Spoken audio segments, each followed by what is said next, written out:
Praise the lord. అందరికి వందనాలు. మన ప్రాతకాల ప్రార్థన ప్రారంభించుకుందాం. పిల్లరా, ప్రార్థన చేసుకుందాం. నీతి సూర్యుడా, న్యాయాధిపతి యేసయ్య, మీకే స్తుతులు స్తోత్రాలు వందనాలు చెల్లించుకుంటున్నాం. మా ప్రభువా, మా దేవా మీకు స్తోత్రాలు వందనాలు చెల్లించుకుంటున్నాను. ఆయన మరొకసారి ప్రభువా, ఈ యొక్క ప్రాతకాల ప్రార్థనలో దేవా మా తండ్రి ఈ రీతిగా మేము చేరడానికి ఇచ్చినటువంటి గొప్ప భాగ్యం కొరకు మీకు స్తోత్రాలు వందనాలు చెల్లించుకుంటున్నాను. ఆయన దేవా ప్రభా, మీ సన్నిధిలో ఒక దినం గడుపుట 1000 దినముల కంటే శ్రేష్టము అని సెలవించారు. మీకు వందనాలు దేవా. మేము గడిపేటువంటి ఈ యొక్క కొద్దిపాటి సమయాన్ని మా కొరకు విశేషంగా మీరు దీవించమని ప్రార్థన చేస్తున్నాం.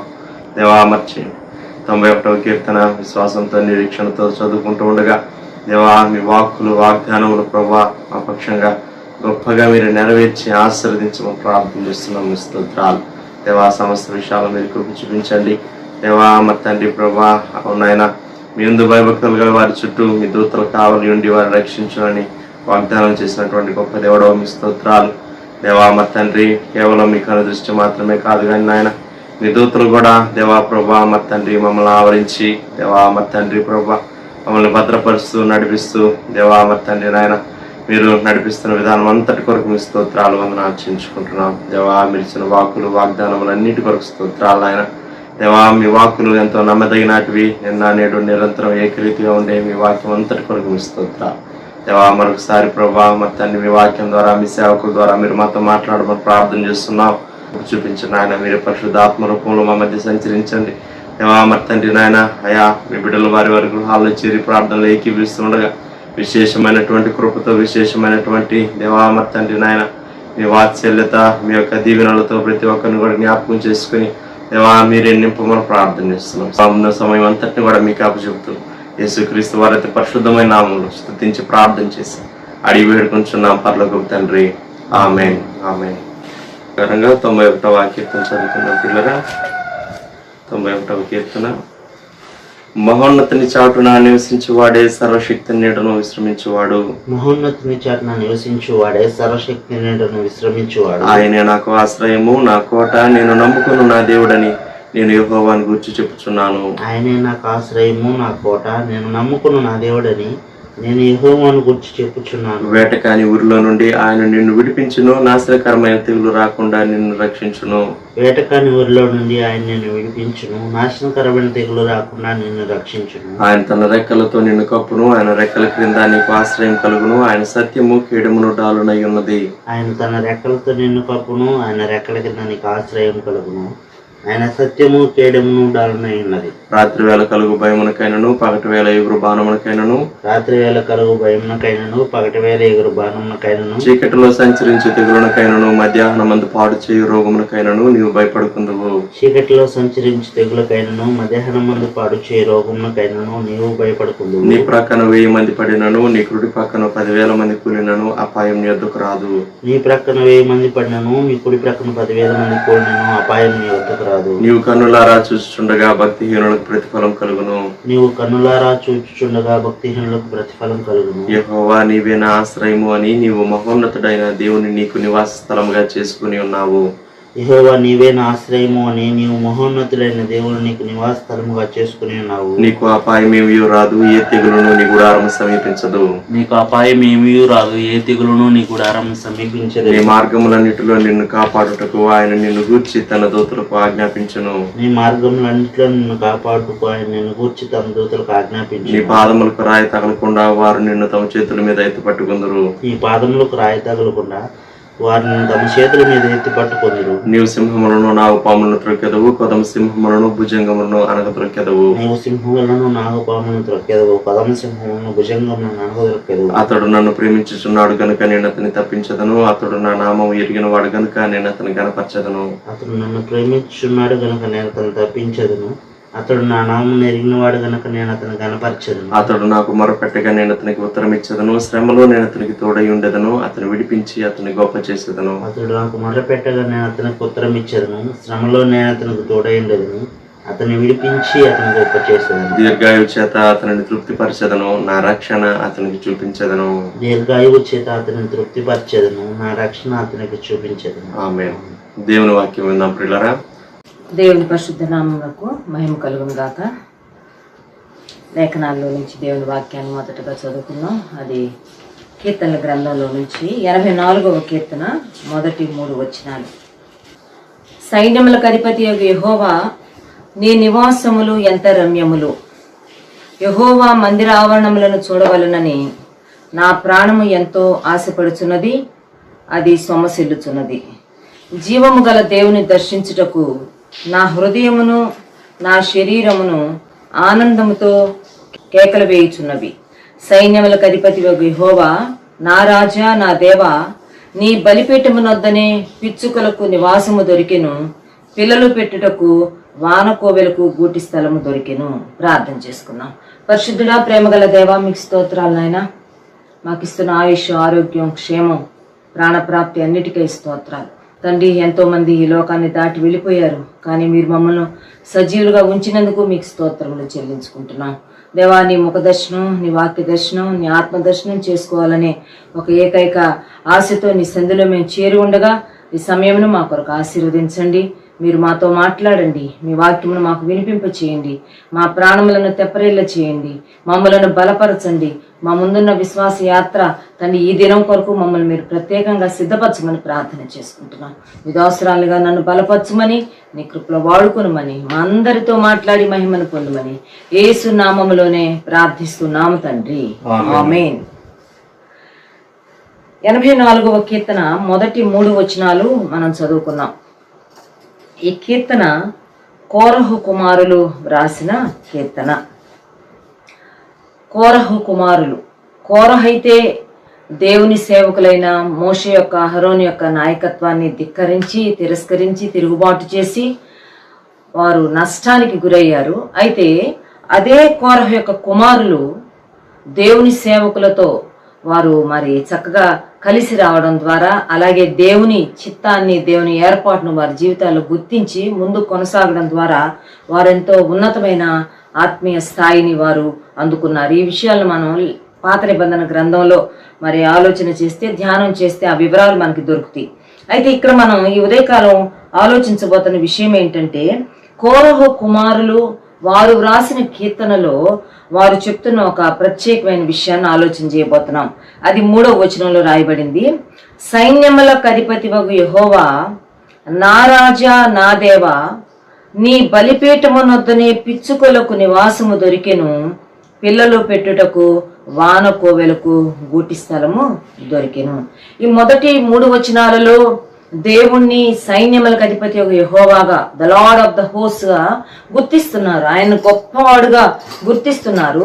అదే సమయంలో ఆయన యొక్క నివాసాలను గురించి మాట్లాడుతున్నారు, ఆయన యొక్క మందిర ఆవరణములను గురించి మాట్లాడుతున్నారు, ఆయన నివసించే స్థలాన్ని గురించి, లేక ఆయన యొక్క డ్వెల్లింగ్ ప్లేస్, ఆయన ఎక్కడ కలుసుకోవచ్చో ఆ స్థలాన్ని గురించి, మందిరాన్ని గురించి వారు మాట్లాడుతూ వస్తున్నారు. దేవుని సన్నిధి ఎక్కడ అనుభవించగలరో ఆ ప్రత్యేక స్థలాన్ని గురించి, ఆ ప్రత్యేక అనుభవాన్ని గురించి మాట్లాడుతూ 3వ వచనంలో అంటున్నారు, నీ బలిపీఠమునొద్దనే పిచ్చుకలకు నివాసము దొరికెను, పిల్లలు పెట్టుటకు గూటి స్థలము దొరికెను. దేవుని మందిరము, దేవుని నివాస స్థలము, దేవుని యొక్క బలిపీఠాన్ని గురించి మాట్లాడుతూ ఉన్నారు. వీరి తండ్రి అయిన కోరహు మోషే అహరోనుల కాలంలో ఉన్న వ్యక్తి. మోషే ద్వారా దేవుడు మరి సీనాయి కొండ మీద ప్రత్యక్ష గుడారం యొక్క నమూనానిచ్చి, ఆ నమూనా చొప్పున కిందకు దిగి వెళ్ళి ప్రత్యక్ష గుడారాన్ని నిర్మించమని చెప్పాడు దేవుడు. మోషే ఆ ప్రకారంగా నిర్మించాడు. ఆ మందిర ఆవరణంలో 3 భాగాలు ఉంటాయి. మొదటిది ఔటర్ కోర్టు, ఆ ఆవరణము, తర్వాత పరిశుద్ధ స్థలము, ఆ తర్వాత అతి పరిశుద్ధ స్థలము. మందిరం యొక్క ఆవరణములో ఔటర్ కోర్టులో బలిపీఠము మొదటి వస్తువు, లేక దేవుని ప్రజలందరూ ప్రవేశించగలిగిన ఔటర్ కోర్ట్ ఆవరణంలో ఉంచబడిన మొదటి వస్తువు బలిపీఠం. బలిపీఠంలో ఆవరణం 2 వస్తువులు ఉంచబడ్డాయి. ఒకటి బలిపీఠము, రెండవది ఇత్తడి గంగాళం. అయితే బలిపీఠము మొట్టమొదటగా మరి దేవుని ఆవరణములోనికి ప్రవేశించిన ప్రతి వ్యక్తి దర్శించుకునే స్థలము, వెళ్ళవలసిన స్థలము. ఇక్కడ కోరహు కుమారులు దేవుని యొక్క బలిపీఠాన్ని గురించి మాట్లాడుతూ ఉన్నారు. దేవుని యొక్క ఆవరణంలో ఉంచబడిన బలిపీఠం గురించి మాట్లాడుతున్నారు. దేవుని బలిపీఠము దగ్గర మరి తమ నివాసమును ఏర్పరచుకున్న, దేవుని బలిపీఠము వద్ద తమ పిల్లలు పెట్టడానికి గూటి స్థలమును ఏర్పాటు చేసుకున్న 2 పక్షులను గురించి కౌరవ కుమారులు మాట్లాడుతున్నారు.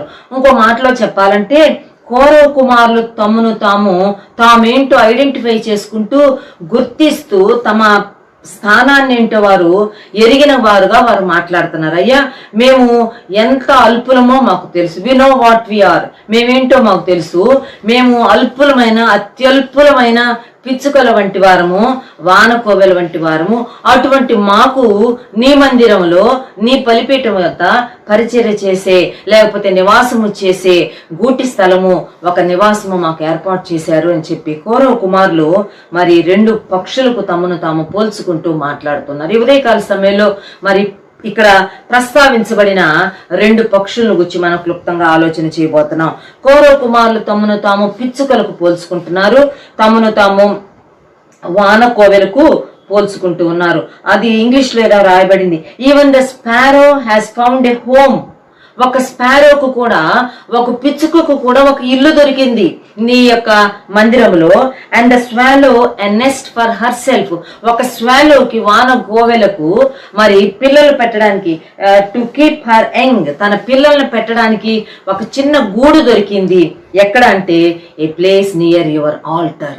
నీ ఆల్టర్ కు దగ్గరే, నీ ఆల్టర్ పక్కన ఉండడానికి, నీ బలిపీఠం వద్ద ఉండడానికి పిచ్చుకలకు, వానకోవెలకు స్థలము దొరికింది అని ఇక్కడ కౌరవ కుమారులు మాట్లాడుతూ ఉన్నారు. పిచ్చుకలను గురించి, వానకోవెలను గురించి మనం కొంతసేపు ఆలోచన చేయబోతున్నాం. ఈ పిచ్చుకలు, వానకోవెలను గురించిన ప్రస్తావన, ఈ రెండింటిని కలిపి మాట్లాడిన ప్రస్తావన మరొక మాట మనకు దొరుకుతుంది దేవుని గ్రంథంలో. అది సామెతల గ్రంథము 26వ అధ్యాయం 2వ వచనంలో తిరిగి ఇక్కడ కూడా జ్ఞాని అయిన సొలొమోను పిచ్చుకను, వానకోవెలను రెండింటిని ప్రక్కన పెట్టి మాట్లాడుతూ ఉన్నాడు. చూడండి, సామెతలు 26:2. రెక్కలు కొట్టుకొనుచు తారాడుచున్న పిచ్చుకయు, దాటుచుండు వానకోవెలియు దేగకుండునట్లు. ఇక్కడ ఈ 2 పక్షులను గురించి తిరిగి జ్ఞాని అయిన సొలొమోను ప్రస్తావిస్తున్నాడు. ఆ 2 పక్షులను గురించి పక్కనే పెట్టి మాట్లాడుతూ ఉన్నాడు. Like a fluttering sparrow or a darting swallow అని అంటాడు. ఆ స్పారో అండ్ ఏ స్వాలో, ఒక పిచ్చుకలాగా రెక్కలు కొట్టుకొనుచు తారాడుచున్న పిచ్చుక, దిగకుండా దాటిపోయే ఒక వానకోవెల అని ఇక్కడ మాట్లాడుతూ ఉన్నాడు. ఈ యొక్క 2 పక్షులను గురించి కనుక మనం కొంతసేపు ఆలోచన చేస్తే, ఈ పిచ్చుకల గురించి రాయబడిన మాట ఏంటంటే ఏ ఫ్లటరింగ్ స్పారో అని రాయబడింది. అంటే పిచ్చుకలను మనం జ్ఞాపకం చేసుకుంటే అవి చాలా చిన్న జీవులు, చిన్న పక్షులు. బ్రౌన్ కలర్ లో ఉంటాయి. తర్వాత కామన్ ఎవ్రీవేర్, ప్రతి చోట మనం చూడొచ్చు పిచ్చుకలను. చాలా సర్వసాధారణమైన పక్షి, చాలా చిన్న పక్షి, విలువలేని పక్షి. మనం గనక పిచ్చుకలను కొంచెం ఒకసారి గుర్తు చేసుకుంటే, కొన్నిసార్లు ఈ చిన్న పిచ్చుకలను పట్టుకోవడానికి, వాటిని పొడుచుకొని తినటానికి పెద్ద పక్షులు వెంటాడుతూ ఉంటాయి. అవి ఈ పరుగెత్తుతూ ఉంటే లేదా ఎగురుతూ ఉంటే వీటి వెనకాల పెద్ద పక్షులు వాటిని పొడవడానికి, లేకపోతే వాటిని చంపడానికి, లేక వాటిని పొడుచుకొని తినేదానికి ప్రయత్నం చేస్తూ ఉంటాయి. కనుక ఈ పిచ్చుకలు అల్పజీవులవి, చాలా చిన్న పక్షులు, ఎక్కడ చూసినా కనబడే పక్షులు, విలువలేని పక్షులు, ఎంతో ఇన్సెక్యూరిటీతో, అభద్రతతో జీవించే పక్షులు. అందుకే వీటిని గురించి రాయబడింది, ఇవి రెక్కలు కొట్టుకొనుచు తారాడుచూ ఉన్న పిచ్చుక. ఎప్పుడూ రెక్కలు కొట్టుకుంటూ తారాడుతూ ఉంటాయి, లేదా తచ్చెట్లాడుతూ ఉంటాయి, తిరుగుతూ ఉంటాయి. స్థిరంగా హ్యాపీగా ఒక చోట ఉండడానికి ప్రయత్నం చేయవు. ఒకవేళ ఒక గుంపుగా పిచ్చుకలు తిరుగుతున్నా, 1-2 పిచ్చుకలను చూసినా కానీ మనం చిన్న శబ్దం చేసినా, ఒక చిన్న అలికిడైనా, లేకపోతే ఎవరన్నా, ఒక వ్యక్తి అయినా, ఒక పక్షి అయినా, ఒక వస్తువైనా ఒక శబ్దం చేస్తే వెంటనే అవి ఎగిరిపోతున్నట్టుగా, ఇన్సెక్యూర్ గా ఫీల్ అయ్యి ఎగిరిపోతున్నట్టుగా మనం చూస్తాము. కనుక ఇవి చాలా అన్స్టడీగా మరి ఎగురుతూ ఉంటాయి. రెక్కల్ని క్విక్ గా మూవ్ చేస్తా చాలా తేలిగ్గా గాల్లో రెపరెపలాడుతూ తిరుగుతూ ఉండే పక్షులు. 2వ పక్షిని గురించి కనుక మనం ఆలోచన చేస్తే వానకోవెల. ఈ వానకోవెల నల్లగా ఉండే bird, black bird that sings, పాడే పక్షి, పాటలు పాడే పక్షి, లేకపోతే చక్కని శబ్దాలు, మ్యూజిక్ వినిపిస్తుంది. వానకోవెల అనుంది, కోయిల అని కూడా అంటాం మనం. కోకిల అని కూడా అంటాము. ఈ పక్షులు చూడడానికి అందంగా ఉండదు. కోకిల కోవెల అయితే ఇది చాలా చక్కగా పాడే పక్షి, కానీ మనుషుల యొక్క గుర్తింపును కోరే పక్షి కాదు, మనుషులు గుర్తుంచుకునే పక్షి కూడా కాదు. ఎవరు వానకోవెలను పెంచుకున్నట్లుగా మనం చూడం, ఎవరు పిచ్చుకలను పెంచుకుంటున్నట్టుగా కూడా మనం చూడం. మరి ఇంకా వేరే వేరే పక్షుల్ని, ప్యారెట్స్ని, అలాగే డిఫరెంట్ బర్డ్స్, లవ్ బర్డ్స్ అని అలాంటి వాటిని పెంచుకుంటారు. కానీ ఈ పిచ్చుకలను కానీ వారు తెచ్చి పెంచుకున్నట్లు ఎక్కడ చూడం. వానకోవెలను ఎవరో తీసుకొచ్చి పెంచుకుని దాన్ని ట్రైన్ చేస్తున్నట్టుగా కూడా మనం వినం. కనుక ఈ స్వాలో అనే బర్డ్ కూడా it's a fast flying bird, చాలా ఫాస్ట్గా మరి ఎగిరే పక్షి. మనం కనుక తెల్లవారుజామున లేకపోతే తెల్లవారుతూ ఉండగా పెద్ద పెద్ద చెట్ల మీద ఈ వానకోవెల కూర్చొని పాటలు పాడుతూ ఉంటది.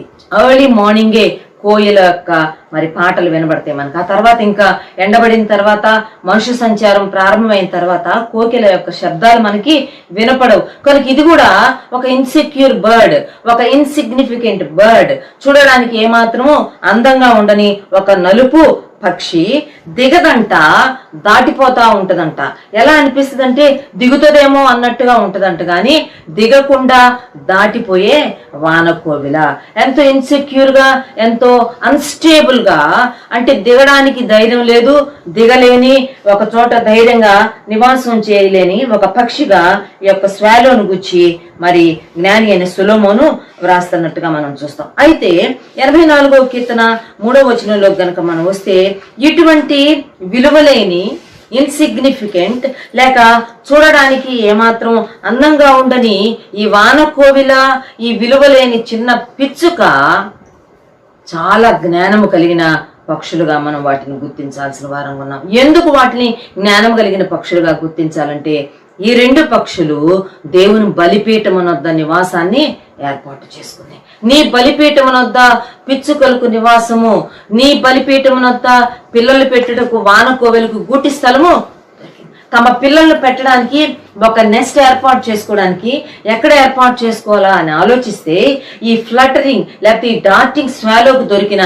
ఒక మంచి ఆలోచన ఏంటంటే, దేవుని మందిరంలో, దేవుని బలిపీఠం వద్ద నా పిల్లల్ని నేను పెట్టొచ్చు, నా పిల్లల కొరకు ఒక నేను గూటి స్థానాన్ని ఏర్పాటు చేయొచ్చు అని చెప్పి వానకోవిలని నిర్ణయించుకుంది. పిచ్చుక కూడా తన నివాసాన్ని ఏర్పాటు చేసుకున్నట్టుగా మనం చూస్తాం. మత్తయి సువార్త 10వ అధ్యాయంలో గనక వస్తే, పిచ్చుకలను గురించి యేసు ప్రభు ప్రస్తావించారు. యేసు ప్రభు తాను మాట్లాడుతున్న ప్రసంగాల్లో, లేకపోతే తన చుట్టూరా ఉన్న వారితో అనేక విషయాలు మాట్లాడుతూ తాను పిచ్చుకలను గురించి మాట్లాడుతూ వచ్చారు. పిచ్చుకలు ఎంత అల్పమైనవో మత్తయి 10:29వ వచనంలో మనం చూస్తాం. 2 పిచ్చుకలు కాసుకు అమ్మబడును కదా, అంటే ఒక్క కాసుకు 2 పిచ్చుకలు, అంటే కనీసం ఒక్క పిచ్చుక విలువ ఒక్క కాసు కూడా కాదనమాట. ఆ దినాల్లో మరి యేసు ప్రభు యొక్క దినాలలో కాసు, that is the last coin, చిన్న కానుక. ఆ బీద విధవరాలు కూడా దేవుని మందిరంలో తీసుకుని వచ్చి కాసులు వేసి వెళ్ళింది. ఆ పూరెస్ట్, చాలా పేదవారి దగ్గర ఉండే ఆ నాణ్యాలు, అవి కరెన్సీ అది. ఇప్పుడు పిచ్చుకలు ఒక్క కాసుకి 2 పిచ్చుకలు అంట, అంటే ఎంత విలువ లేని పక్షులు ఆలోచన చేయండి. లోకాసు వార్తలో 12వ అధ్యాయం 6-7 వచనాల్లో అది అక్కడ ఇంకొక లెక్క మనకు కనబడుతుంది. 5 పిచ్చుకలు 2 కాసులకు అమ్మబడును కదా.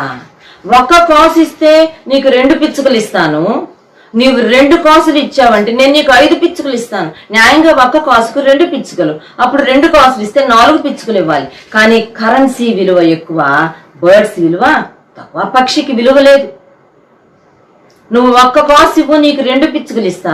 5 పిచ్చుకలు కావాలంటే 2 కాసులు ఇస్తే చాలు. పిచ్చుకలు ఎంతో విలువ లేని పక్షులుగా ఆ దినాల్లో గుర్తించబడుతూ వచ్చింది. ఈనాటికి కూడా మనం పిచ్చుకలు ఎక్కడ డబ్బులు పెట్టి కొనుక్కున్నట్టు మనం ఎక్కడ చూడం కదా. పిచ్చుకలు డబ్బులు పెట్టి కొనుక్కొచ్చుకొని ఇంట్లో పెంచుకున్నట్లుగా మనం ఎక్కడ చూడం. విలువ లేని పిచ్చుక, గుర్తింపు లేని వానకోవిల దేవుని బలిపీఠం వద్ద నివాసాన్ని, గూటి స్థలాన్ని ఏర్పాటు చేసుకున్నదంట. ప్రియమైన దేవుని బిడ్డలారా, ఈ ఉదయకాల సమయంలో మనం మరి మనుషుల దృష్టిలో విలువ లేని వారం కావచ్చు. ఒకవేళ మనకు పెద్దగా ఐడెంటిటీ లేకపోవచ్చు, మనకి పెద్ద విద్యార్హతలు లేకపోవచ్చు, ఆర్థిక పరమైన స్థితి స్తోమత మనకు లేకపోవచ్చు, లేకపోతే ఏ రకమైన మరి ప్రత్యేకతలు ప్రత్యేకమైన సామర్థ్యాలు మనకు లేకపోవచ్చు. వాటి వల్ల మనుషుల దగ్గర మనకు విలువ లేకపోవచ్చేమో, కానీ దేవుని దగ్గర విలువ ఉన్నది. దేవుని బలిపీఠం వద్ద ఎలాగో పిచ్చుకకు స్థలం దొరికిందో, వానకోవెలకు స్థలం దొరికిందో, యేసు ప్రభు దగ్గర నీకు నాకు విలువ ఉన్నది. యేసు ప్రభు నీ కోసం నా కోసం వెల చెల్లించాడు. ఆయన కీర్తనల గ్రంథం 49వ అధ్యాయం 9వ వచనంలో ఉంటది, ఒక మనుషుని యొక్క ప్రాణ విమోచన క్రయధనము అది ఎంతో గొప్పది, అది ఎన్నటికి తీరక అట్లుండవలసినది అని రాయబడింది. ఒక మనుషుని యొక్క ప్రాణాన్ని విమోచించడానికి, ఒక వ్యక్తి యొక్క జీవితాన్ని విడిపించడానికి దానికి సంబంధించిన క్రయధనము అది ఎంతో గొప్పది, అది ఎన్నటికీ తీరక అట్లుండవలసిందే. మానవులు ఎవరు మన పక్షంగా క్రయధనాన్ని చెల్లించి మనల్ని విడిపించలేరు, కానీ నీ కోసం నా కోసం నిన్ను నన్ను విడిపించడానికి యేసు ప్రభు మన క్రయధనాన్ని ఆయనే చెల్లించాడు. ఆయనే చెల్లించడం కాదు, ఆయనే మన విమోచన క్రయధనముగా మారి. మీ సొత్తు కారు విలువ పెట్టి కొనబడిన వారు గనుక మీ దేహముతో దేవుని మహిమపరచుడి. మీరు విలువ పెట్టి కొనబడిన వారు, మీరు విలువైన వారు కనుక మీ దేహముతో మీరు దేవుని మహిమపరచాలి. మీరు చాలా విలువైన వారు, మీకు సంబంధించిన విలువ ప్రభు కట్టాడు శిలువలో. విలువ పెట్టి కొనబడిన వారు కనుక మీ దేహముతో మీ దేవుని మహిమపరచండి. ఉదయకాల సమయంలో మన కొరకు వెల చెల్లించిన యేసు ప్రభువును మనం గుర్తించవలసిన వారంగా ఉన్నాం. మన కొరకు వెల చెల్లించిన యేసు ప్రభు యొక్క వెల, యేసు ప్రభు యొక్క విలువ మనం గుర్తించామా, ఆయన సన్నిధి యొక్క విలువ మనం గుర్తించామా అనేది మనం ఈ దినాల్లో ఆలోచించుకుంటూ రావాల్సిన వారంగా ఉన్నాం. ఒక జీవులు కేవలము ఆ ఆత్మ లేని జీవులైన మరి పిచ్చుకలకు వానకోవెలకే దేవుని బలిపీఠం యొక్క దేవుని నివాసస్థలం యొక్క విలువ తెలిసింది. వాటికి తెలియకనే, లేకపోతే అవి వాటికున్న కొద్ది జ్ఞానంతో వాటి నివాసాన్ని, వాటి హోమ్ని, వాటి నెస్ట్ని దేవుని బలిపీఠం దగ్గర ఏర్పాటు చేసుకుని, మరి ఈరోజు నీవు నేను దేవుని సన్నిధికి ఎంత విలువిస్తున్నాం, దేవుని బలిపీఠం వద్ద మనం ఎంత సమయం నివాసం చేస్తున్నాం, ఆయన సన్నిధిని ఎంతగా మనం అనుభవిస్తున్నాం అనేది మనం ఆలోచించుకుంటూ రావాల్సిన వారంగా ఉన్నాం. ఈ ఉదయకాల సమయంలో దేవుని వాక్యములో నుంచి మరి దేవుని బలిపీఠం వద్ద తమ నివాసములను ఏర్పాటు చేసుకున్న వానకోవెలలాగా పిచ్చుకలాగా తమను తాము తగ్గించుకొని దేవుని బలిపీఠం వద్ద నివాసం చేసిన 3 వ్యక్తులను నేను దేవుని వాక్యం నుంచి జ్ఞాపకం చేయాలనుకుంటున్నాను. మొట్టమొదటిగా ఈ 84వ కీర్తన రాసిన కౌరవ కుమారుల గురించి మాట్లాడుకుని ఆ తర్వాత మరి 2 అంశాలలోనికి మనం వెళ్దాం. ఈ 84వ కీర్తన కౌరవ కుమారులు రాశారు. కౌరవ కుమారులు తమను తాము ఐడెంటిఫై చేసుకున్నారు. అయ్యా, మేము కేవలం పిచ్చుకలు లాంటి వాళ్ళమయ్యా, మేము వానకోవెల లాంటి వారము, మాకు నీ బలిపీఠం వద్ద నివాసం దొరికింది. కోరహీలకు దేవుని మందిర పరిచర్యలో భాగం దొరికింది. కోరహీల వంశంలో నుంచి అనేకులు దేవుని పరిచర్యలో పాలు పొందడానికి దావీదు తన కాలంలో ఏర్పాటు చేసుకున్నాడు. గాయకురాండగా ఏర్పాటు చేయబడ్డారు.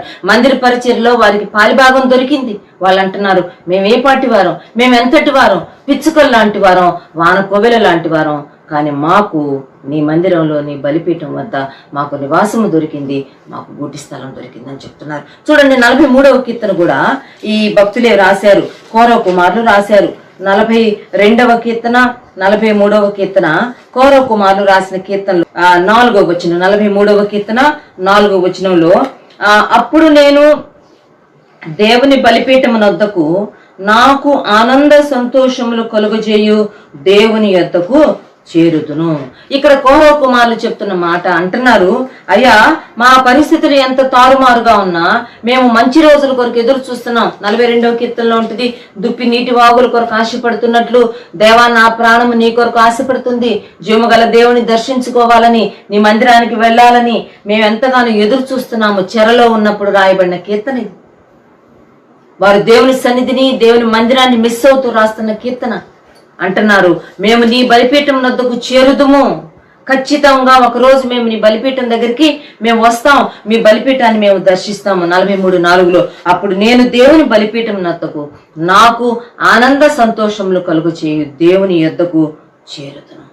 దేవుని యొద్ద, దేవుని సన్నిధిలో, దేవుని బలిపీఠం వద్ద ఏమున్నదో కౌరవ కుమారులు చెప్తున్నారు. అయ్యా, నీ సన్నిధిలో ఆనంద సంతోషములు ఉన్నాయి, నీ బలిపీఠం వద్ద మాకు ఆనందం, నీ బలిపీఠం వద్దనే మాకు సంతోషం అని చెప్పి కౌరవ కుమారులు రాస్తూ ఉన్నారు. 16వ కీర్తన 11వ వచనంలో ఆ మాటే ఉంటది, నీ సన్నిధిలో సంపూర్ణ సంతోషము కలదు, నీ కుడి చేతిలో నిత్య సుఖములు. కౌరవ కుమారులు దేవుని సన్నిధికి బయట, దేవుని బలిపీఠంకు దూరంగా వాళ్ళు ఏం మిస్ అవుతున్నారో వాళ్ళు రియలైజ్ అవుతూ ఈ మాట రాస్తున్నారు. అయ్యా, మేము నీ బలిపీఠం వద్దకు ఒక రోజు వస్తాము, నీ బలిపీఠం వద్ద మాకు ఆనంద సంతోషములు దొరుకుతాయి, మాకు ఆనంద సంతోషములు కలుగు చేయు, దేవుని వద్దకు మేము చేరుదుము అని రాస్తున్నారు. ఇది నిజంగానే జరిగింది. ఆ తర్వాత కాలంలో పారసీక దేశపు రాజైన కోరెషు ఇశ్రాయేలీలను మరి మీ యొక్క 70 సంవత్సరాల చెరకాలం అయిపోయిన తర్వాత మీరు మీ స్వదేశానికి వెళ్ళండి, మీ యొక్క యూదాయి దేశానికి వెళ్ళండి, మీ యెరూషలేము పట్టణాన్ని తిరిగి కట్టుకోండి, అక్కడ మరి పాడుదిబ్బగా ఉన్న దేవాలయాన్ని తిరిగి పునర్నిర్మించుకోండి అని పంపించినప్పుడు, వారికి ఆ యొక్క అనుకూలత, ఆ యొక్క వసతిని ఏర్పాటు చేసినప్పుడు జెరుబ్బాబెలు యేషువా నాయకత్వం కింద మొట్టమొదటిగా 50,000 మంది బయలుదేరి వస్తారు. వివరాలు మనకి ఎజ్రా గ్రంథం మొదటి 3 అధ్యాయాల్లో మనకు కనబడతాయి.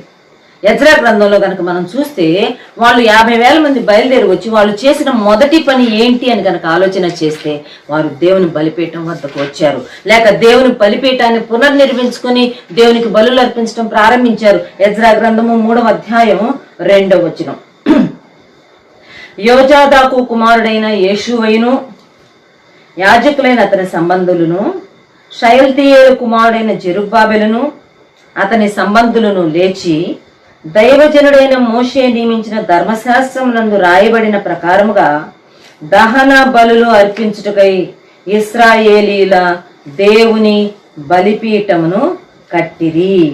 వాళ్ళు మరి బయటకు రాగానే, చెరలో నుంచి బయటకు రాగానే, లేక తమ స్వదేశానికి వారు చేరగానే వారు చేసిన మొదటి పని దేవుని సన్నిధిలో దహన బలులు అర్పించుటకు మొట్టమొదట దేవుని బలిపీఠమును కట్టారు. ఆ తర్వాత వచనాలు చూస్తే ప్రతి ఉదయ సాయంకాలాలు దేవుని సన్నిధిలో బలులు అర్పిస్తూ దేవుని బలిపీఠం వద్ద వారు నివాసం చేస్తూ వచ్చారు.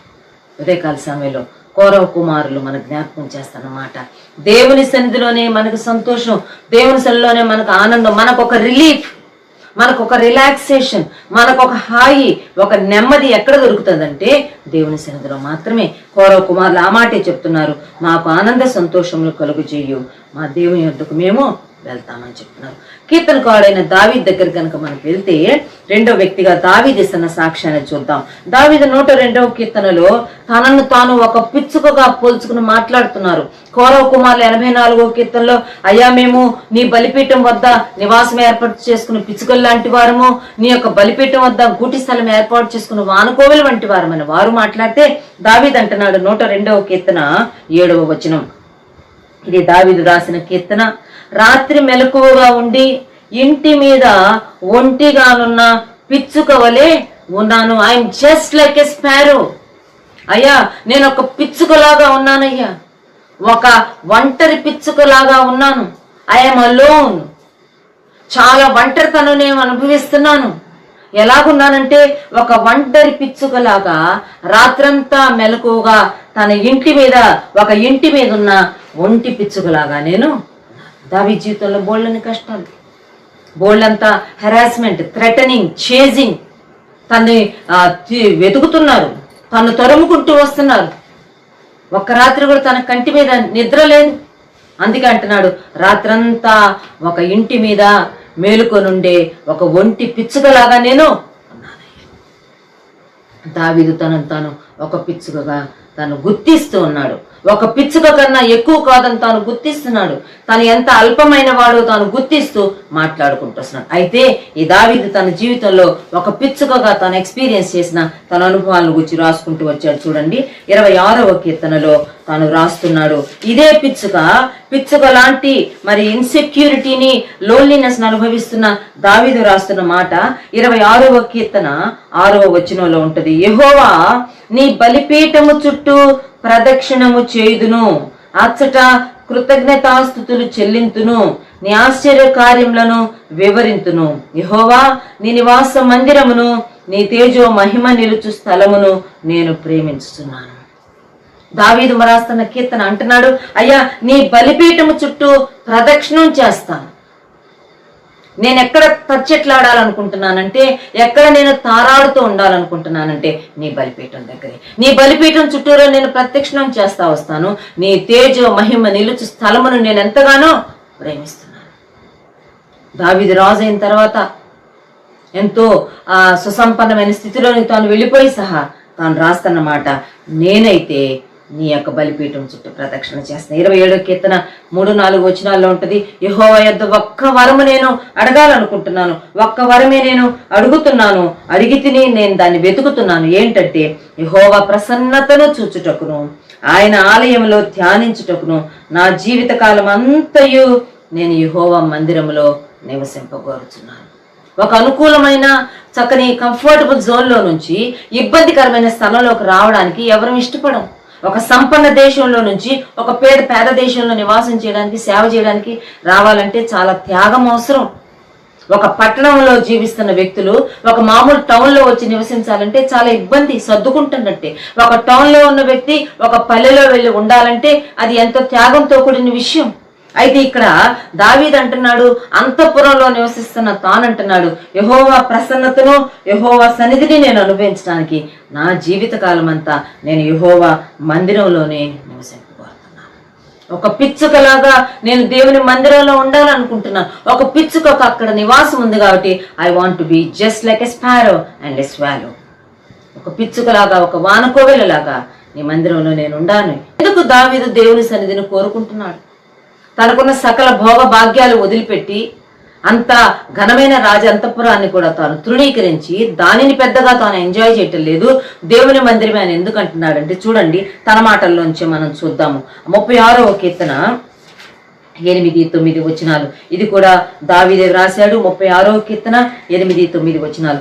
నీ మందిరం యొక్క సమృద్ధి వలన వారు సంతృప్తి నొందుచున్నారు, నీ ఆనంద ప్రవాహములోనిది నీవు వారికి త్రాగించుచున్నావు. నీ యొద్ద జీవపు ఊట కలదు, నీ వెలుగును పొందియే మేము వెలుగు చూచుచున్నాము. నీ మందిరంలో సమృద్ధి ఉంది, నీ మందిరంలో సంతృప్తి ఉన్నది, నీ మందిరంలో ఆనంద ప్రవాహం ఉన్నది, నీ మందిరంలో జీవపు ఊట ఉన్నది, నీ మందిరంలో వెలుగున్నది. అందుకే నాకు అక్కడ ఉండాలనిపిస్తుంది. ప్రియమైన దేవుని బిడ్డలారా, ఉదయకాల సమయంలో దేవుని సన్నిధిలోనే మనకి తృప్తి, దేవుని సన్నిధిలోనే మనకి సంతృప్తి, దేవుని సన్నిధిలోనే మనకి ఆనందం, లైఫ్, జీవము. అక్కడే మనకు వెలుగుంది. దాన్ని కాదని మనం బయటికి వెళ్తే we lose all these things. ఇవన్నీ మనం పోగొట్టుకుంటాం. ఆయన వద్దన్నామంటే మనం చీకట్లోకి వెళ్ళిపోతున్నట్టు, ఆయన వద్దన్నామంటే మరణంలోకి వెళ్ళిపోతున్నట్టు, ఆయన వద్దన్నాము అంటే దుఃఖంలోనికి వెళ్ళిపోతున్నట్టు, ఆయన వద్దన్నామంటే దారిద్ర్యంలోనికి వెళ్ళిపోతున్నట్టు. ఎందుకంటే ఆయన సన్నిధిలో సమృద్ధి ఉంది, సంతృప్తి ఉంది, ఆనందం ఉంది, జీవం ఉన్నది, వెలుగున్నది. అందుకే నిత్యము ప్రభు యొక్క వెలుగును, జీవాన్ని, ఆయన సమృద్ధిని, సంతృప్తిని, ఆనందాన్ని మనం కోరుకోవాల్సిన వారం ఉన్నాం. భక్తుడైన దావీదు తన మాటల్లో ఈ వాక్యాలను రాస్తున్నాడు. చూడండి, అలాగే 65వ కీర్తన 4వ వచనంలో కూడా దావీదు రాస్తున్నాడు. 65:4 ఇది కూడా దావీదు రాసిన కీర్తనే. నీ ఆవరణములలో నివసించినట్లు నీవు ఏర్పరచుకుని చేర్చుకున్నవాడు ధన్యుడు. నీ పరిశుద్ధాలయము చేత, నీ మందిరంలోని మేలు చేత మేము తృప్తి పొందేదము. దేవుని సన్నిధిలో మేలు ఉన్నాయి. దేవుని మందిరంలో మేలు, దేవుని మందిరానికి వచ్చే వారికి మేలు జరుగుతుంది. దేవుని బలిపీఠం చుట్టూరా ప్రదక్షిణం చేసే వారికి మేలు దొరుకుతుంది. ఈ కష్టకాలంలో, ఈ దుఃఖ దినాలలో, ఇబ్బందికరమైన పరిస్థితుల్లో నీవు నేను ఆయన బలిపీఠం చుట్టూరా ప్రదక్షిణం చేయాల్సిన వారం ఉన్నాం. ఆయన వద్ద ఉండాల్సిన వారంగానే ఉన్నాం. అక్కడే మనకు మేలుంది. ఆయనకు దూరంగా వెళ్తే మనకు మేలు లేదు సుమా. ఆయనకు దూరంగా వెళ్తే మనకి కీడున్నది సుమా. కీడును తప్పించుకోవాలంటే, లోకంలో ఉన్న కీడును ఆయన పాదాల దగ్గర మనం నిలిచి ఉండవలసిన వారం ఉన్నాం. ఆయన బలిపీఠాన్ని మనం ఆశ్రయించవలసిన వారంగా ఉన్నాం. ఇక్కడ భక్తుడైన దావీదు చెప్తున్నాడు, నీ మందిరంలో మేలులున్నాయి, నీ మందిరంలో కీడు లేదు. నీ బలిపీఠం వద్దకు వచ్చే వారికి మేలు జరుగుతుంది. నీ మందిరావరణంలో నివాసం చేసే వారికి మేలు దొరుకుతుంది. నీ సన్నిధిని వెతుక్కునే వారికి మేలు దొరుకుతుంది. అయ్యా, ప్రతి కీడును కొట్టివేస్తావు. ఒకవేళ కీడు వచ్చినా ఆ కీడును నువ్వు మేలుగా మారుస్తావు. అటువంటి గొప్ప దేవుణ్ణి మనం కలిగి ఉన్నాం. ఆ దేవుని బలిపీఠం వద్ద మనం నివాసం చేయవలసిన వారంగా ఉన్నాం. కనుక ఒక పిచ్చుక ద్వారా, ఒక వానకోవిల ద్వారా దేవుడి ఉదయకాలం మనతో మాట్లాడుతున్నాడు. కౌరవ కుమారులు తమను తాము ఒక పిచ్చుకగా వానకోవిలుగా ఊహించుకొని దేవుని బలిపీఠం దగ్గర స్థిర నివాసం ఏర్పాటు చేసుకున్నారు. దావీదు సుసంపన్నమైన భోగ భాగ్యాలు కలిగిన రాజంతపురం కన్నా దేవుని మందిరంలో తృప్తి ఉంది, మేలుంది, సమృద్ధి ఉంది, ఆనందం ఉంది, జీవం ఉంది, వెలుగుందయ్యా, అక్కడే నేను ఉంటానని మాట్లాడుతున్నాడు. మరొకరిని నేను జ్ఞాపకం చేస్తాను. చూడండి, ఆదికాండము 12వ అధ్యాయంలోకి వస్తే విశ్వాసులకు తండ్రిగా పిలువబడుతున్న అబ్రహాము జీవితంలో కూడా ఈ బలిపీఠ అనుభవాన్ని మనం ఐడెంటిఫై చేయొచ్చు, గుర్తుపట్టొచ్చు. ఆ అబ్రహాము మరి అన్యుల్లోంచి వచ్చిన వ్యక్తి, ఒక విగ్రహారాధికుడిగా ఉన్న వ్యక్తిని దేవుడు దర్శించి, దేవుడు కనబడి, దేవుడు మాట్లాడి తన తన తన యొక్క మరి స్వకీయ సంపాద్యంగా చేసుకున్నాడు. అబ్రహామును నీవు బయలుదేరిరా, నీ తండ్రి ఇంటిని, నీ స్వజనులను, నీ దేశాన్ని నువ్వు వదిలిపెట్టి రావాలన్నప్పుడు బయలుదేరి వచ్చిన అబ్రహాముకు దేవుడు నేర్పిస్తున్న ఒక శ్రేష్టమైన అనుభవం ఏంటంటే చూడండి, ఆదికాండము 12వ అధ్యాయం 7వ వచనం. యెహోవా అబ్రహామునకు ప్రత్యక్షమై నీ సంతానమునకు ఈ దేశం ఇచ్చేదనని చెప్పగా అతడు తనకు ప్రత్యక్షమైన యెహోవాకు ఒక బలిపీఠమును కట్టెను. దేవుడు అబ్రహాముకు ప్రత్యక్షమయ్యాడు. దేవుడు అబ్రహాముతో మాట్లాడుతూ ఉన్నాడు. దేవుడు ఎక్కడ అబ్రహాముకు ప్రత్యక్షమయ్యాడో, లేక దేవుడు అబ్రహాము ఎక్కడ తమను ఒకరినొకరు కలుసుకున్నారు, the meeting place of Abraham and God, జీవము గల దేవుడు అబ్రహాము ఎక్కడ కలుసుకున్నారు, అక్కడ ఆ స్థలానికి గుర్తుగా అక్కడ ఒక బలిపీఠం కడుతూ వచ్చాడు. An altar, the meeting place of God and Abraham. యెహోవా తనకు ప్రత్యక్షమైన స్థలములో, యెహోవా తనతో మాట్లాడిన స్థలంలో ఒక బలిపీఠాన్ని కట్టాడు. బలిపీఠం అనుభవం అంటే ఏంటో తెలుసా? ప్రభువుని మనము కలుసుకునే స్థలం, ప్రభు మనతో మాట్లాడే సమయం, స్థలము, మనం ప్రభుతో మాట్లాడే స్థలం. బలిపీఠ అనుభవాన్ని ప్రతి విశ్వాసి కాపాడుకోవాలి. ప్రభువు నీవు కలుసుకునే అనుభవమే బలిపీఠ అనుభవం. అబ్రహాము తన జీవితంలో ఈ బలిపీఠ అనుభవాన్ని కాపాడుకుంటూ వెళ్తున్నాడు. తనతో ప్రభు మాట్లాడిన ప్రతి స్థలము, తనను ప్రభు దర్శించిన ప్రతి స్థలాన్ని ఒక బలిపీఠంగా తాను అక్కడ ఒక ఆల్టర్ తాను నిర్మిస్తున్నట్టుగా చూస్తాం. 8వ వచనంలో కూడా మనం అదే చూస్తాం. అక్కడ నుండి అతడు బయలుదేరి బేతేలుకు తూర్పునున్న కొండకు చేరి, పడమటనున్న బేతేలునకును తూర్పునున్న హాయికిని మధ్యన గుడారము వేసి అక్కడ యెహోవాకు బలిపీఠము కట్టి యెహోవా నామమున ప్రార్థన చేశాడు. 7వ వచనంలో దేవుడు తనకు ప్రత్యక్షమైన స్థలంలో, దేవుడు తనతో మాట్లాడిన స్థలంలో బలిపీఠం కట్టాడు. ఇప్పుడు మనం చదువుకున్న స్థలంలో దేవునితో తాను మాట్లాడిన స్థలంలో ఒక బలిపీఠం కట్టాడు. ఏంటి బలిపీఠం అంటే? ఏమిటి బలిపీఠ అనుభవం? నీవు ప్రభుతో మాట్లాడే అనుభవం, ప్రభు నీతో మాట్లాడే అనుభవం. ఇది చాలా మనం కాపాడుకోవాల్సిన శ్రేష్టమైన ఆత్మీయ అనుభవం. శత్రువు దీని మీదే దాడి చేస్తాడు. మనం గనక గమనించుకుంటూ వస్తే, ఇఫ్ యు ఆర్ వాచ్ఫుల్, చాలా మెలకువగా గమనిస్తూ వస్తే, ప్రభుతో మన ఇంట్రాక్షన్ ని అది అటాక్ చేస్తా వస్తుంది. శత్రువు అటాక్ చేస్తా వస్తాడు, ప్రభు కొరకు కార్యాలు చేయనిస్తాడు, లేకపోతే ఇంకొక రీతిగా మరి దేవుని కార్యాలు ఇన్వాల్వ్ అవనిస్తాడు. కానీ ప్రభుతో మనల్ని సమయం గడపనీయుడు, లేక ప్రభు మాటలు మనల్ని విననీయుడు. ఈ బలిపీఠ అనుభవాన్ని నీవు నేను గుర్తించాల్సిన వారంగా ఉన్నాం. గుర్తుపెట్టుకుందాం.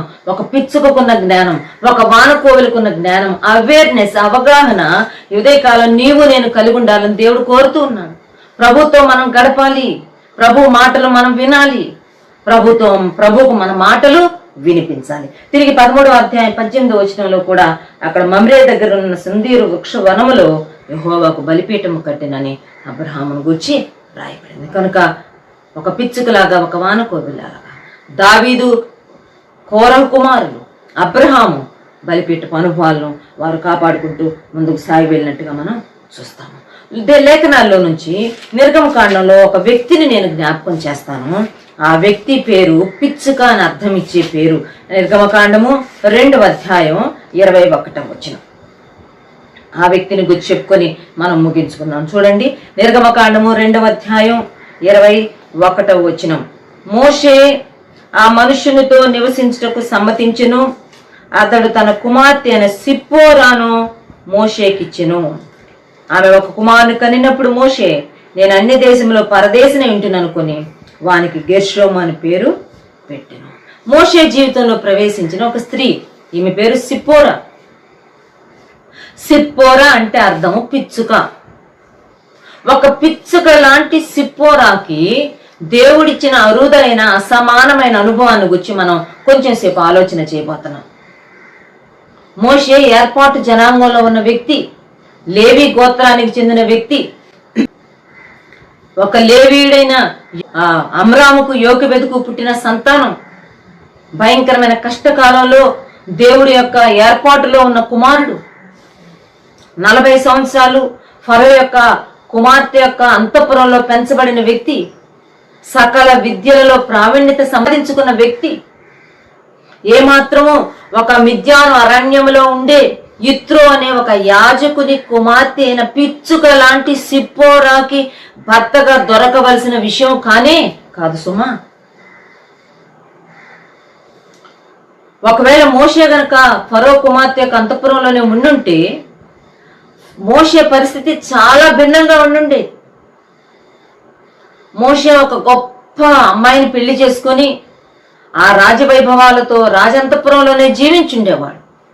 లేక తన తల్లిదండ్రుల దగ్గర తాను పెరిగిన యోకెబెదు అమ్రాముల దగ్గర తాను పెరిగిన తన సొంత గోత్రానికి చెందిన అమ్మాయిని పెళ్లి చేసుకుని ఉండేవాడు. అయితే ఇప్పుడు ఒక పిచ్చుక లాంటి మిద్యాను యాజకుడైన యిత్రో కుమార్తె అయిన సిప్పోరా మోషేకు భార్యగా అయిపోయింది. మోషే పాత నిబంధనలో యేసు ప్రభుకు సాదృశ్యంగా ఉన్నాడు. ద్వితీయోపదేశ కాండంలో ఉంటది. అలాగే అపోస్తల కార్యక్రమం పౌలు గారు 3వ అధ్యాయంలో అక్కడ ఈ మాట రాయబడి ఉంటది. నా వంటి ప్రవక్తను మీ సహోదరుల్లో నుండి దేవుడు మీ కొరకు పుట్టించును అని ఒక ప్రవచనం చెప్పబడింది. నా వంటి ప్రవక్తను దేవుడు మీ సహోదరుల్లోంచి మీ కొరకు పుట్టించును అని మోషే చెప్తున్నాడు. తన వంటి ప్రవక్త ఎవరంటే యేసు ప్రభు. యేసు ప్రభుకు మోషేకి ఎంతో సిమిలారిటీ ఉంది. వాళ్ళిద్దరి జీవితాలు గనక పక్కపక్కన పెట్టి చూస్తే మనం యేసు ప్రభుతో సమానమైన స్థాయి కలిగిన పాత నిబంధనలో సాదృశ్యంగా ఉన్న మోషేకు పిచ్చుక లాంటి సిప్పోరా భార్య అయిపోయింది. ప్రియమైన దేవుని బిడ్డలారా, ఉదయకాల సమయంలో నీకు నాకు దొరికిన ఆధిక్యత అదే, నీకు నాకు దొరికిన ప్రివిలేజ్ అదే. What are we? ఆయన కలుగు చేసిన యావత్ సృష్టిని గురించి మనం ఆలోచన చేస్తే, ఆయన యొక్క విస్తారమైన జ్ఞానాన్ని గురించి మనం ఆలోచన చేస్తే మనం ఎంతటి వారము, మనం ఏ పాటి వారము. కానీ ఈరోజు నిన్ను నన్ను ఆయన ఏర్పాటు చేసుకున్నాడు. రాజులైన యాజక సమూహంగా చేర్చుకున్నాడు. ఏర్పరచబడిన వంశంలో తీసుకున్నాడు. ఆఖరికి పెళ్లి భార్యగా చేసుకుని తన ప్రక్కన నిలబెట్టుకున్నాడు. What are we? ఏంటి మనమండి? We are just like a fluttering sparrow and a darting swallow.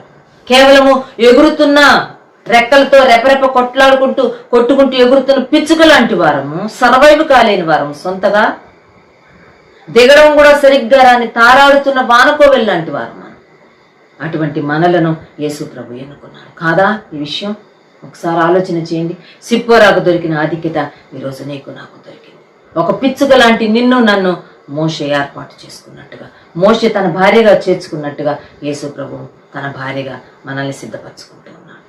ఈ సిప్పోరా మోషేతో జీవించింది, మోషే యొక్క భార్యగా కొనసాగింది. 4వ అధ్యాయంలో కనుక మనం చూస్తే నిర్గమకాండం 4వ అధ్యాయంలో వారు వాగ్దాన దేశానికి ప్రయాణమే వెళ్తున్నారు. ఇశ్రాయేలీలతో బయలుదేరి వెళ్ళబోతున్నారు.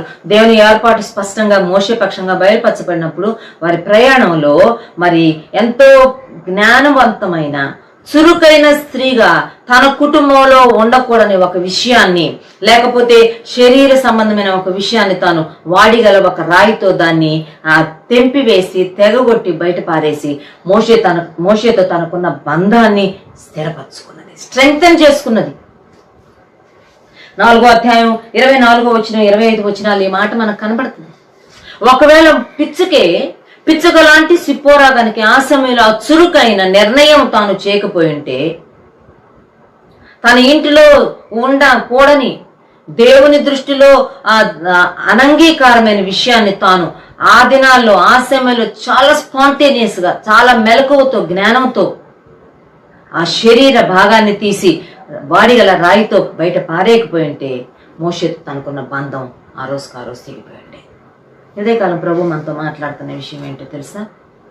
ఆయన బలిపీఠం వద్ద మనం సదాకాలం నివసించాలంటే, మన కోసం శిలువ బలిపీఠం మీద, శిలువ యజ్ఞంలో, యాగంలో తను తాను సంపూర్ణంగా సమర్పించుకున్న, నీ కొరకు ఒక అర్పణగాను బలిగాను అర్పించుకున్న ఆ యేసు ప్రభుతో మనకున్న బాండు శాశ్వతంగా ఉండిపోవాలి అంటే సిప్పోరా మోషే కలిసి వెళ్ళారండి. ఆ తర్వాత ఈ 18వ అధ్యాయంలో, నిర్గమకాండం 18వ అధ్యాయం 2వ వచనంలో మరి సిప్పోరా తండ్రి అయిన ఆ యిత్రో రఘుయేలు సిప్పోరా అనే తన ఇద్దరు కుమారులను తీసుకొని వచ్చి మోషేకి అప్పగించి వెళ్ళిపోయినట్టుగా మనం చూస్తాం. 18వ అధ్యాయం 2వ వచనంలో వాళ్ళిద్దరిని తీసుకొని వచ్చాడని ఉంది.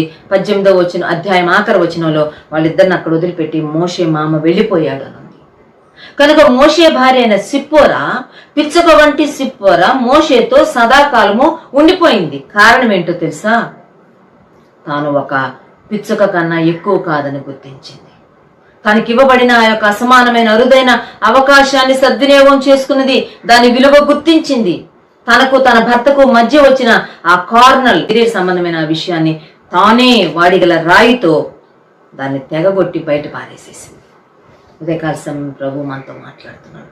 ఒక పిచ్చుకగా, ఒక వాన కోవెలగా ఆయన బలిపీఠం వద్ద మన సహవాసం, ఆ అన్యోన్య బంధం కొనసాగాలంటే ప్రభువుకు మనకు మధ్య వచ్చే ప్రతి విధమైన శరీర సంబంధమైన, గలతీ పత్రిక 5వ అధ్యాయంలో ఉంటుంది, క్రీస్తు యేసు సంబంధులు శరీరంను దాని ఇచ్చలతోనూ దురాశలతోనూ సిలువ వేసి ఉన్నారు.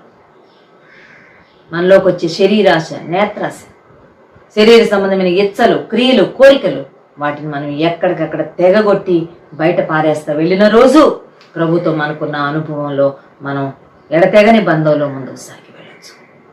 సిప్పోరా ఒక పిచ్చుక లాంటి సిప్పోరా ఘనుడైన మోషేతో తన జీవితాంతం కొనసాగడానికి గల కారణం ఏంటంటే, తన జీవితంలో లేకపోతే తన యొక్క కుటుంబంలో ప్రవేశించిన ఆ శరీర సంబంధమైన అంశాన్ని తానే ఇనిషియేటివ్ తీసుకొని దాన్ని తీసి బయట పారేసి. ఇంకొక విషయం చెప్పి నేను ముగిస్తాను. ఈ బలిపీఠాన్ని గురించి ఒక మాట చెప్పి నేను ముగిస్తాను. బలిపీఠాన్ని గురించిన ప్రత్యక్షత కూడా మోషేకే దేవుడు అనుగ్రహించాడు. నిర్గమకాండము 38వ అధ్యాయం 2 సార్లు ఈ ప్రత్యక్ష గుడారంలో యొక్క ఆ పాత్రలను గుచ్చి, వస్తువులను గుచ్చి ప్రస్తావించబడుతుంది. అయితే ఒక మాట చూసుకుంటున్నాం. నిర్గమకాండము 38వ అధ్యాయంలో ఈ యొక్క బలిపీఠాన్ని గుచ్చి మనం ఒకసారి జ్ఞాపకం చేసుకుందాం. బలిపీఠాన్ని గుచ్చిన మొట్టమొదటి ప్రస్తావన నిర్గమకాండంలోనే వచ్చింది.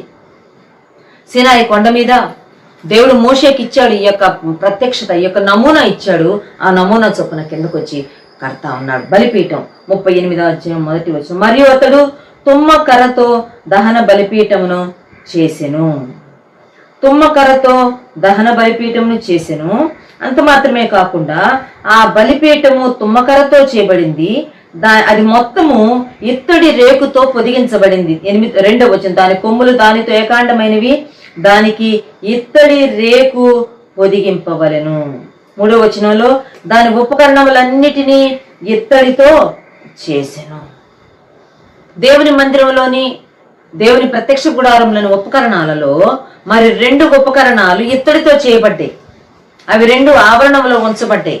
ఆవరణంలో ఉంచబడిన 2 ఉపకరణాల్లో మొట్టమొదటి బలిపీఠం. ఈ దహన బలిపీఠం ఇత్తడితో చేయబడింది. ఇత్తడి తీర్పుకు గుర్తు, వెండి విమోచనకు గుర్తు, బంగారం రాజరికానికి, దైవత్వానికి గుర్తు. ఈ దహన బలిపీఠము ఇత్తడితో చేయబడింది, తీర్పుకు గుర్తు. అక్కడ దేవుని ప్రజలైన వారు, ఇశ్రాయేలీలు కానివ్వండి, అన్యులు కానివ్వండి, దేవుని మందిరంలోకి వచ్చినప్పుడు వారి వారి తరపున వారి యొక్క దోష శిక్ష నివృత్తి అవ్వడం కోసం వారు తమ మందలో నుంచి లోపము లేని పశువుల్ని, గొర్రె గాని, మేక గాని, పొట్టేలు గాని తీసుకొచ్చి మొట్టమొదటగా ఆ దహన బలిపీఠం మీద దాన్ని వధించి అక్కడ దహన బలిగా అర్పించాలి. అప్పుడే ఆ వ్యక్తి దేవుని చేత అంగీకరించబడతాడు. ఈ దహన బలిపీఠం తీర్పుకు సాదృశ్యంగా ఉన్న దహన బలిపీఠం జ్ఞాపకం చేస్తున్న విషయం ఏంటంటే, నీ యొక్క నా యొక్క తీర్పును, శిక్షను తన శరీరంలో వహించిన యేసు ప్రభు యొక్క శిలువకు సాదృశ్యంగా ఉన్నది. ప్రతి వ్యక్తికి ఎక్కడ నివాసం ఉన్నదంటే, ప్రతి వ్యక్తికి ఎక్కడ గూటి స్థలం ఉన్నదంటే ఆ శిలువ అనే బలిపీఠం వద్ద నివాసం ఉన్నది. మత్తయి సువార్త 11వ అధ్యాయం 28వ వచనంలో, ప్రయాసపడి భారం మోసుకొంచున్న సమస్త జనులారా నా యొద్దకు రండి, నేను మీకు విశ్రాంతి కలుగు చేస్తాను. శిలువ బలిపీఠం మీద ప్రభు మన కోసం ఆయన వ్రేలాడాడు, రక్తం కార్చాడు, ప్రాణం పెట్టాడు. తన 2 చేతులు చాపి బూదిగంత నివాసులారా నా వైపు చూచి రక్షణ పొందులని చెప్తున్నాడు. అది పిచ్చుక కావచ్చు, వానకోవెల కావచ్చు, మరొక పక్షి కావచ్చు, ఎవరైనా కానివ్వండి, బలిపీఠం వద్దకి ప్రతి ఒక్కరికి ప్రవేశం ఉన్నది. ఉదయకాలం నీవు ఆ బలిపీఠం దగ్గరికి వచ్చావా? ఆ శిలువ బలిపీఠాన్ని నువ్వు ఆశ్రయించావా? అక్కడ కారుతూ ఉన్న ఆ ఇంపైన ఓట, ఇమ్మానుయేలు ఓట అయిన ఆ యేసు రక్తంలో నీ పాపాలు కడుక్కున్నావా? నీ దోషాలు కడుక్కున్నావా? నీ దోషాలకు నివృత్తి జరిగిందా లేదా మరొకసారి ఆలోచించుకోమని ప్రభు పేరిట మిమ్మల్ని మనవి చేస్తున్నాను. దేవుని బలిపీఠం వద్ద ఎవరికి నివాసం, దేవుని బలిపీఠం వద్ద ఎవరికి గూటి స్థలం అంటే ఆ బలిపీఠము మీద జరిగిన బలి యజ్ఞము, బలియాగములో ఎవరు తమను తాము ఐక్యపరచుకుంటారు, ఐడెంటిఫై చేసుకుంటారు, వారికి మాత్రమే ఆ బలిపీఠం వద్ద నివాసం. మనమేం గొప్పోళ్ళం కాదు, గనులము కాదు. రెక్కలు రెపరెప కొట్టుకొంచుండే ఒక పిచ్చుక లాంటి వారము, దిగడం రాక తారాడుతూ ఉండే వాన కోవెల లాంటి వారము, అంత భయస్థులము, అంత భీతితో ఉన్నవారము, అంత అస్థిరులము, అంత బలము లేని వారము, సపోర్ట్ లేని వారము, విలువ లేని వారము. అయితే నీకు నాకు ఎప్పుడు సేఫ్టీ, ఎప్పుడు భద్రత, ఎప్పుడు క్షేమం, ఎప్పుడు ఆశీర్వాదం అంటే శిలువ బలిపీఠాన్ని మనం ఆశ్రయించిన కోర కుమారులు చెప్తున్నారు, అయ్యా నీ బలిపీఠం నద్ద పిచ్చుకలకు నివాసం దొరికిన, నీ బలిపీఠం నద్ద పిల్లలు పెట్టుటకు వానకోవెలకు గూటి స్థలము దొరికిన. పిల్లలు పెట్టుటకు వానకోవెలకు గూటి స్థలము దొరికింది. పిల్లల్ని తీసుకెళ్లి పెట్టాలనుకుంటుంది. ఎక్కడ పెట్టాలని వానకోవెలు ఆలోచన చేస్తే వానకోవెలకు వచ్చిన ఒక మంచి ఆలోచన ఏంటంటే, నా పిల్లలకు సేఫ్ ప్లేస్ ఏదంటే దేవుని మందిరంలో ఉన్న దేవుని. మన పిల్లలకు సేఫ్ ప్లేస్, మన పిల్లలకు సెక్యూరిటీ ఎక్కడుందంటే కేవలము ఆయన సన్నిధిలోనే ఉన్నది. మన పిల్లల్ని ప్రభు వద్దకు నడిపించాల్సిన వారం ఉన్నాం. మన పిల్లలు దేవుని సన్నిధిలో ఉండే అలవాటు, వాడుక, అది మనం వారికి నేర్పించవలసిన వారంగా ఉన్నాం. భూమి మీద ఉన్న కాలంలో మనం మన పిల్లలకి ఏమన్నా ఇవ్వలేకపోవచ్చు. లేక మనం ఏమిచ్చినా, ఎంత బంగారం ఇచ్చినా, వెండి ఇచ్చినా, ఏ రకంగా ఇచ్చినా, డబ్బు రూపంలో ఇచ్చినా, స్థల రూపాల్లో, పొలాల రూపాల్లో ఇచ్చినా, అవన్నీ ఈ లోకం మట్టివే. కానీ ఎప్పటికీ నిలిచి ఉండే ఆస్తి, ఎప్పటికీ తరగని ఆస్తి, వారిని నిత్యత్వం వరకు నడిపించే ఆస్తి ఆయన సన్నిధి బలము, ఆయన సన్నిధి భాగ్యం. వానకోవెలకు ఆ జ్ఞానం అన్నది పిల్లలకు నేర్పిస్తుంది. కూటి స్థలం ఇదే, మీకు మన గూడు ఇదే. The nest for you to dwell, to live, ఒక సేఫ్ అండ్ సెక్యూర్ ప్లేస్. ఆ చిన్న చిన్న పిల్లలకు వానకోవెల నేర్పిస్తుంది, బలిపీఠం దగ్గరే మీకు సేఫ్టీ ఉందని. ఇదే కాలం మన పిల్లలు కూడా అదే నేర్పిద్దాం. బలిపీఠం దగ్గరే మీకు భద్రత ఉన్నది, దేవుని సన్నిధిలోనే మీకు క్షేమం ఉన్నది. దేవుని ప్రేమించండి, దేవుని సన్నిధిని ప్రేమించండి, ఆయన సన్నిధిని వెదకుడి, ఆయన సన్నిధిలో బల సంతోషములు కలవని దేవుని వాక్యంలో రాయబడింది. కనుక ఒక పిచ్చుకలాగా, ఒక వానకోవెల్లాగా, కోర కుమారుల వలె, అబ్రహాము వలె, దావీదు వలె, అయ్యా నీ బలిపీఠం వద్ద మేము ఉంటామయ్యా. మా కొరకు రక్తము కాచిన, ప్రాణము పెట్టిన, నిందలు హింసలు అనుభవించి 6 గంటలు 3 మేకుల మీద వేలాడిన ఆ గొప్ప త్యాగపూరితమైన ప్రేమను గుర్తిస్తూ నీ బలిపీఠం వద్ద నేను నివాసం చేస్తాను, నా పిల్లలను కూడా నేను అక్కడికి నడిపిస్తాను, నాకు అటువంటి కృప దయచేయమని ప్రార్థన చేసుకుందాం. ప్రభు సన్నిధిని మనం ఎట్టి పరిస్థితిలో నిర్లక్ష్య పెట్టొద్దు. ఆయన మనం కలుసుకునే స్థలము, ఆయన మనల్ని సందర్శించే స్థలం. ఆ స్థలం యొక్క విలువ, అనుభవం యొక్క విలువను గుర్తించి అనుభూతిని శాశ్వతంగా తరతరాలకు మనం ఉన్నంతకాలం ఈ భూమి మీద కాపాడుకుందాం. ఆ పిలుప నిత్యత్వంలో తరతరాలకు ఆయనతో ఉండడానికి ఆయన సన్నిధికి వెళ్ళబోతున్నాం. అటువంటి కృప దేవుడు మనకు, మన కుటుంబాలకు అనుగ్రహించునుగాక. మన ప్రభువైన యేసుక్రీస్తు వారి కృప, దేవుని ప్రేమ, పరిశుద్ధాత్మని అన్యోన్య సహవాసం సదాకాలం సంఘమునకు తోడై ఉండును గాక. ఆమేన్.